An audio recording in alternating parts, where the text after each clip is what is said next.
Cumprimento a escritora, professora e doutora em Filosofia e Teoria Geral do Direito pela Universidade de São Paulo, a USP, Juliana Magalhães. Professora Juliana, bom dia. Bom dia, peço desculpas pelo atraso, Anderson, tive um problema técnico aqui, consegui resolver. Sem problemas, sem problemas. Só o nosso papo vai ficar um pouquinho prejudicado, a gente vai ter um tempo um pouquinho mais curto, mas vamos lá, direto ao assunto, porque temos temas importantes para debater aqui, viu, Juliana? Eu até estava conversando aqui com os nossos espectadores, quando você não estava na live, a respeito desse tema fundamental aí que a gente vai tratar, porque acontece hoje lá em Lisboa, ao longo desses últimos dias, a 13ª edição do Fórum de Lisboa. Lisboa, capital portuguesa, um evento que é promovido pelo ministro do Supremo Tribunal Federal, Gilmar Mendes. Esse encontro, mais uma vez, está reunindo figuras da elite política, jurídica e empresarial brasileira, incluindo figuras do Centrão, representantes da Faria Lima, magistrados do Supremo Tribunal Federal e até integrantes do governo, como a ministra do Planejamento, a Simone Tebet. Tudo isso em um espaço fechado, longe do crivo popular e da imprensa mais crítica, algo que, infelizmente, já é visto com naturalidade aqui no nosso país. Juliana, para além do verniz técnico e das falas sobre segurança jurídica e estabilidade democrática, o que de fato está sendo articulado nesse tipo de encontro? A gente pode entender esse fórum que acontece lá em Portugal como uma instância informal da burguesia para reorganizar os seus pactos de dominação e garantir a continuidade do projeto neoliberal no Brasil? Sim, esse é uma articulação, né, direta, né, esse tipo de fórum, né, que daí até o pessoal apelidou de Gilmar Palusa, mas na realidade é algo, né, que caracteriza a própria lógica da sociedade capitalista, ou seja, nós temos, né, a forma Estado enquanto uma forma política, né, que justamente vai garantir, né, a reprodução do capital. E nós temos, né, a luta de classes, o atravessamento, né, da luta de classes no Estado. Então, nós temos, justamente numa situação como essa, a aproximação da burguesia com as instituições, com a institucionalidade, para, sim, né, fazer determinados tipos de lobby. É claro que nós não somos ingênuos, e, na realidade, isso é uma realidade que se apresenta na materialidade, que a instância jurídica seja, digamos assim, completamente ascética, completamente distante das classes. Muito pelo contrário, ela é atravessada pela luta de classes. E alguns podem argumentar assim, mas não é bom que haja um diálogo, especialmente do STF, que é uma corte política, dialogando com setores da sociedade? Em tese, né, claro, do ponto de vista da legalidade estrita, nós teríamos impedimentos, mas pensando do ponto de vista mais abrangente, poderia-se pensar, esse diálogo até seria possível em determinadas medidas. Ocorre que nós observamos claramente que a luta de classes, ela se dá de uma maneira explícita, e é claro, né, que nessa luta desigual, a burguesia, né, está em vantagem. Então, na realidade, nós não observamos esse mesmo movimento, por exemplo, da cúpula do judiciário, de setores, né, dessa cúpula, e das outras instâncias de poder também, porque tem representantes do legislativo, do executivo, no mesmo patamar de diálogo, por exemplo, com movimentos sociais, com o MTST, com o MST e vários outros movimentos sociais que se articulam com várias questões importantes, como a questão da reforma agrária, como a questão da terra, como a questão da própria déficit habitacional do nosso país. Então, tem uma série de outras questões. Ouvir a classe trabalhadora como um todo, as demandas da classe trabalhadora, elas não são ouvidas com o mesmo espaço. Então, na realidade, poderia até se argumentar, é importante que o judiciário dialogue com a sociedade. A cúpula, que tem uma função política também, não se pode desconsiderar isso. Mas o problema é que esse diálogo fica restrito a um setor. Então, fica evidente. E esse tipo de evento também, ele é bem marcante no sentido de que nós observamos um ponto ali que é fundamental até, é emblemático. Ele é um ponto no qual nós olhamos o acontecimento e nós vamos ver o que vai estar ocorrendo nessa situação. Ele se dá justamente fora, né? Ele se dá em Portugal, ele se dá na metrópole. Então, é como se fosse, né, em outros termos, mas se trazer de volta aquela mentalidade colonialista, que ela é típica do mundo jurídico, né? O mundo jurídico, ele vem já atravessado por isso, né? Então, o conhecimento jurídico é o conhecimento europeu, então eu vou lá a Portugal, então eu trago de volta essa memória colonial. Então não se faz aqui, sei lá, no Belém do Pará ou coisa do gênero. Importante você ter lembrado isso, viu? Até passou batido aqui esse evento acontecendo justamente no berço do colonialismo aqui no nosso país. Muito importante essa lembrança, viu, Juliana? Agora, como eu sei, você até lembrou aqui o nome, o apelido que tem sido dado a esse evento, o Gilmar Palusa, que está aí na sua 13ª edição por conta dessa organização que há. O Gilmar Mendes, o ministro, é um dos organizadores desse evento. Agora, esse fórum, Juliana, ele tem, como a gente citou aqui, presença majoritária de representantes da direita liberal e conservadora. Diante disso, qual é o significado dessa composição política? A gente pode falar em uma tentativa de costurar uma grande aliança ou uma grande conciliação liberal-conservadora para 2026 com o aval do judiciário? Sim, esse tensionamento ele existe, né? E na realidade, especialmente agora que o judiciário ocupou, digamos assim, né, um papel, houve um tensionamento de algum modo, não se pode negar a importância do judiciário, digamos assim, em alguns movimentos de refrear alguns movimentos do bolsonarismo, da extrema-direita. Então, há assim, um posicionamento, né, no imediato do Poder Judiciário que foi importante. Mas, ao mesmo tempo, ele é atravessado pela luta de classes. O judiciário ele tem esse caráter já quase que estamental dentro da lógica burguesa. É claro que isso se reconfigura no neoliberalismo e ele é atravessado por esses interesses. Então, é obviamente que se busca, né, essa aproximação com setores aí da burguesia, com setores de lobbies, né, e aí isso, do ponto de vista da legalidade estrita, pode até gerar controvérsias, porque aquele mesmo que vai julgar o caso está encontrando, digamos assim, com pessoas que têm interesses naquelas demandas. Então, isso é muito problemático do ponto de vista até da legalidade estrita, como até isso fica evidenciado em muitas abordagens, né, que olham por esse prisma. E do ponto de vista político, com certeza, né, há um tensionamento constante nesse sentido, as pressões, os lobbies que vão existindo. E, como eu disse, né, a demanda, as lutas da classe trabalhadora, ela não tem o mesmo espaço. Ok, se fizesse um fórum, por exemplo, para se encontrar setores da burguesia, teria que se dar o mesmo espaço também para as demandas da classe trabalhadora. Então, vamos ouvir as demandas da classe trabalhadora também, dos movimentos sociais. Mas não se tem esse tipo de diálogo. Então, na realidade, do ponto de vista institucional, da legalidade estrita, isso não é adequado. Mas pensando de uma maneira mais ampla, do ponto de vista político, há um desequilíbrio, porque se houve um setor e não houve-se outro setor. Então, na realidade, é muito problemático, e sim, há uma tentativa de costura constante, né, desses apoios, e uma tentativa de cooptação também das instituições por parte dos setores da burguesia. Especialmente nesse momento que, peculiarmente, o judiciário se mostrou, em alguma medida, um certo anteparo para excessos de desmandos, digamos assim, da extrema-direita, mas, ao mesmo tempo, também jamais se desalinha daquele padrão da reprodução capitalista neoliberal. Juliana, o ministro Gilmar Mendes, ele costuma se apresentar como um defensor da democracia e da estabilidade institucional. Mas qual democracia está sendo defendida em um fórum desse tipo, com pouca transparência, patrocinado por interesses privados e com interlocutores comprometidos com o neoliberalismo?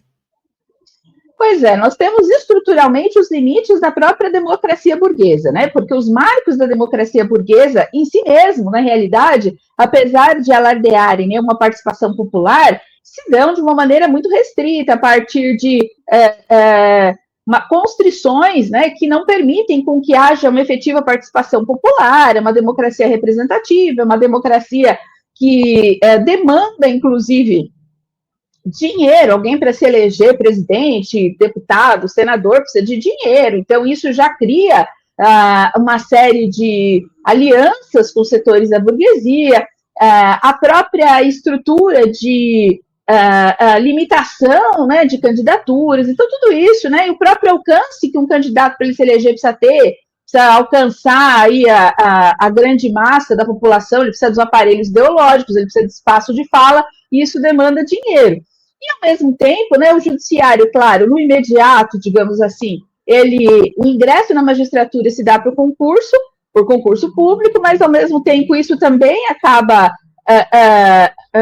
por vezes, né, claro que se busca abrir cada vez mais isso, mas ainda privilegiando determinados setores da sociedade, mas em tese, né, é uma maneira adequada, mas a cúpula do judiciário é a cúpula justamente política mesmo, né, que ela é nomeada politicamente. Então, na realidade, né, quando há esse tensionamento constante, porque em determinados momentos não se pode negar que o próprio ministro Gilmar Mendes e outros ministros têm posicionamentos importantes do ponto de vista institucional, mas ao mesmo tempo em outros momentos, né, se mostra esse tipo de alinhamento. Então, na realidade, eu acho que também por parte da própria esquerda, haveria também não só essa cobrança, deveria ser, acho que seria interessante também a esquerda levantar esse tipo de questionamento. Não só, né, ficar distrita aos marcos da legalidade estrita. Por exemplo, olha, é antiético e não seria adequado esse encontro de quem vai julgar com quem tem interesses econômicos. Mas a esquerda poderia tensionar em outro polo. Ok, mas por que então um setor da sociedade só é ouvido? Então nós também queremos espaço, nós, dos movimentos sociais, das lutas da classe trabalhadora, queremos também ter espaço para sermos ouvidos no Poder Judiciário, porque aí se tensiona a questão da luta de classes. Ok, o Judiciário está aberto para a sociedade? Ok, então vamos também abrir espaço para ouvir as demandas da classe trabalhadora, porque já que se abriu esse espaço de diálogo, poderia se tensionar também por esse ponto. Eu acho que seria, do ponto de vista político, bastante interessante. Sem dúvida, é fundamental que haja esse tipo de exigência, que se abra o espaço para o diálogo a partir das demandas da classe trabalhadora. Juliana, aproveitando que a gente está falando desse personagem, dessa figura que é o Gilmar Mendes, qual tem sido o papel político do ministro do Supremo Tribunal Federal nos últimos anos? Ele atua, de fato, como um ministro da Suprema Corte ou como um operador político da ordem burguesa? O Fórum de Lisboa, esse Gilmar Palusa, seria um sintoma desse deslocamento de função? Na realidade, né, às vezes quem olha a cúpula do Poder Judiciário é muitas vezes a própria esquerda, que trabalha nos marcos de uma leitura institucionalista, ela vai enxergar simplesmente o papel desses ministros simplesmente como um papel institucional, adstrito à legalidade. Mas é inegável que a Suprema Corte de um país tem um papel político. Então, não dá para também se desconsiderar esse aspecto e dizer, mas como eles estão atuando como políticos, faz parte, inclusive, né, a próprio equilíbrio institucional. A questão é como isso é manejado, né? Então, óbvio, alguns ministros explicitam mais, digamos assim, essa atuação de caráter político e até, de algum modo, em alguns momentos, tensionam os limites da institucionalidade. Outros buscam ter uma atuação mais discreta. Mas é inegável que a própria maneira pela qual existem as nomeações para os cargos do STF, né, para ministro, é uma nomeação política, é inegável que isso se dá dessa forma.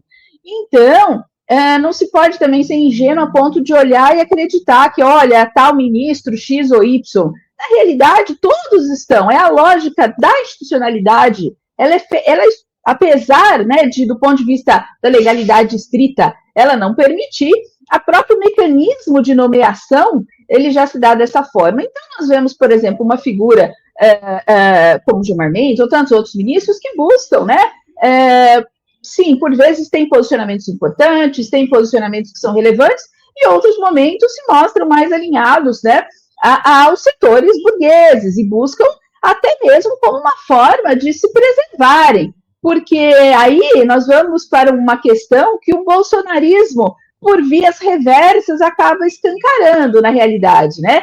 As instituições, elas têm um limite, elas têm uma fragilidade. Então, há esse tensionamento constante.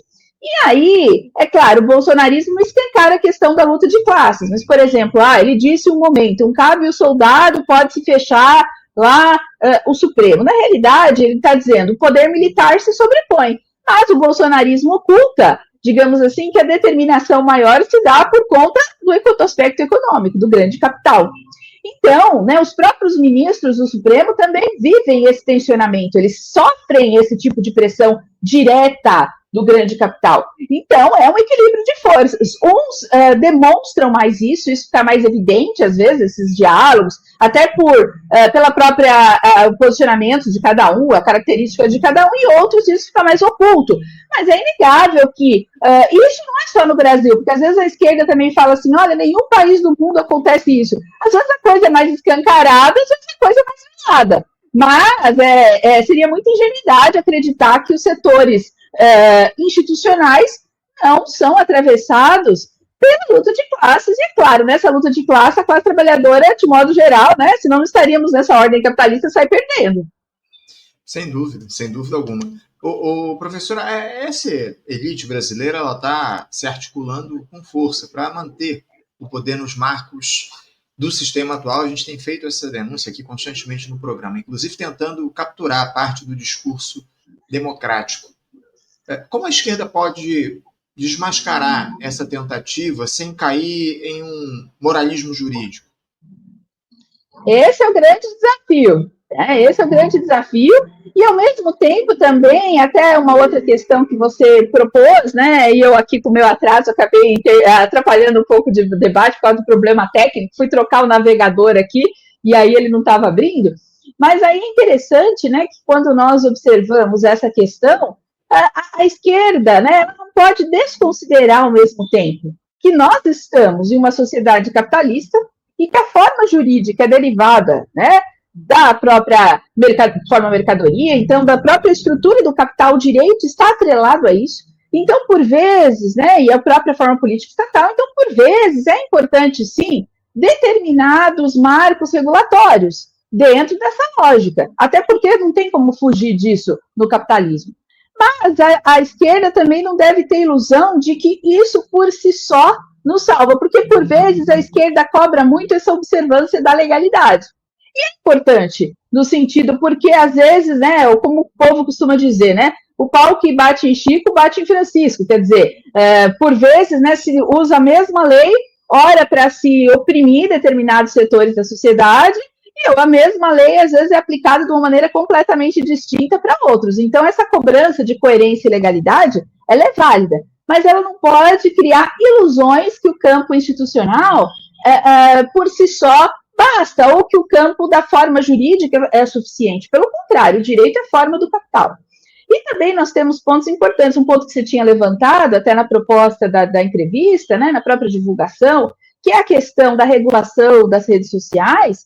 Nós temos um movimento no qual há tensionamento nesse sentido, né? Por quê? Porque, por vezes, a esquerda vai ou se colocar de uma maneira cega, no sentido, não precisamos de regulação, ou, ao mesmo tempo, também vai se colocar de uma maneira quase que anárquica. Não precisamos de nenhuma regulação. Então, na realidade, é óbvio, né, que nós não podemos também deixar um ambiente digital como se fosse uma terra sem lei.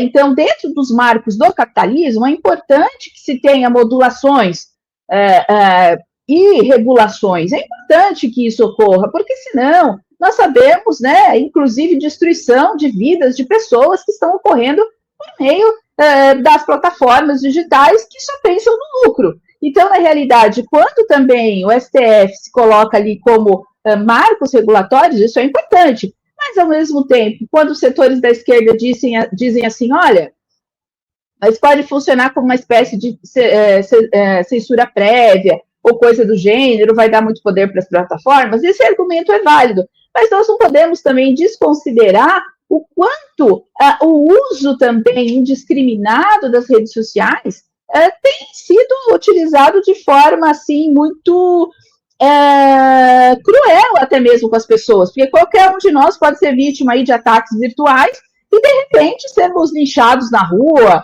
ou sofrer uma espécie de um cancelamento ou coisa do gênero. Então, isso é muito grave, né? E isso vem acontecendo, essa questão dos ataques por vias de redes sociais é algo que tem ocorrido. Então, o STF, quando faz esse tipo de regulação, na realidade, ele ocupa esse espaço que o legislativo... Nós vivemos num momento, inclusive hoje, que o legislativo está extremamente problemático, né? A esquerda desconsidera muitas vezes a importância do peso do legislativo, até no momento da propaganda eleitoral, no período eleitoral, não temos ilusões com a democracia burguesa, mas estamos nela. Então, na realidade, esse vácuo que o legislativo acaba deixando, acaba sendo ocupado pelo judiciário. Então, acho que é importante que regulações como essa, por exemplo, da internet ocorram, mas, ao mesmo tempo, também não se pode, tem que se tensionar isso a todo momento, né? Se perceber que isso está descambando com uma censura prévia, aí sim, mas, ao mesmo tempo, também não pode se deixar uma terra sem lei, como tem ocorrido. Sem dúvida alguma. Esse tema da regulação das redes digitais é muito importante. O Supremo definiu, na última semana, uma tese a respeito desse assunto, a partir de uma discussão que já vinha acontecendo há algum tempo. Professora, para a gente fechar aqui, eu tenho um comentário de um espectador nosso, o Ciro Mantovani. Ele diz aqui o seguinte: temos ferramentas para abrir pautas sociais através da convocação de assembleias populares no Congresso. Democracia direta. A institucionalidade não parece nem um pouco disposta a usar esse tipo de ferramenta para fazer o diálogo, para estabelecer essa democracia direta, né, professora? Não tem esse interesse. Inclusive, nós vivemos um momento tão problemático, aí é que está a importância da batalha de ideias que nós temos que ter. Por quê? Porque quando nós observamos, por exemplo, essa situação, quando nós abrimos para participação popular, e isso é importante, né, mas na realidade isso é sempre freado. Inclusive, nós já observamos momentos em que pessoas do povo que foram se manifestar, sempre quando é atrelado a uma demanda ligada à classe trabalhadora à esquerda, que às vezes até são retiradas à força, ou coisa do gênero. E é interessante que nós observemos que nós vivemos um momento de tanta pujança da extrema-direita, que, na realidade, e parte da população sendo cooptada pelo discurso da extrema-direita, que, por vezes, quando se abre também a porta para o diálogo com demandas da sociedade, corre também um certo risco de setores reacionários tomarem a dianteira. Então, a esquerda também, quando ela precisa ter uma postura mais assertiva no campo da batalha de ideias. Porque, senão, se ela continuar com uma postura tímida, e pensando a esquerda como um todo, os movimentos sociais, as lutas na classe trabalhadora, se não se coloca de uma maneira mais assertiva, nós corremos o risco de, quando abrimos também determinadas coisas que é muito difícil, eles não têm interesse nenhum, né? Na realidade, nós temos um parlamento hoje extremamente problemático. Nós temos um parlamento no qual antes se tinha Arthur Lira, se falava, nossa, mas o Arthur Lira é horrível. Agora veio o Hugo Mota, a coisa parece que piorou. Parece que o outro, pelo menos, escancarava quem era, e esse faz um jogo duplo.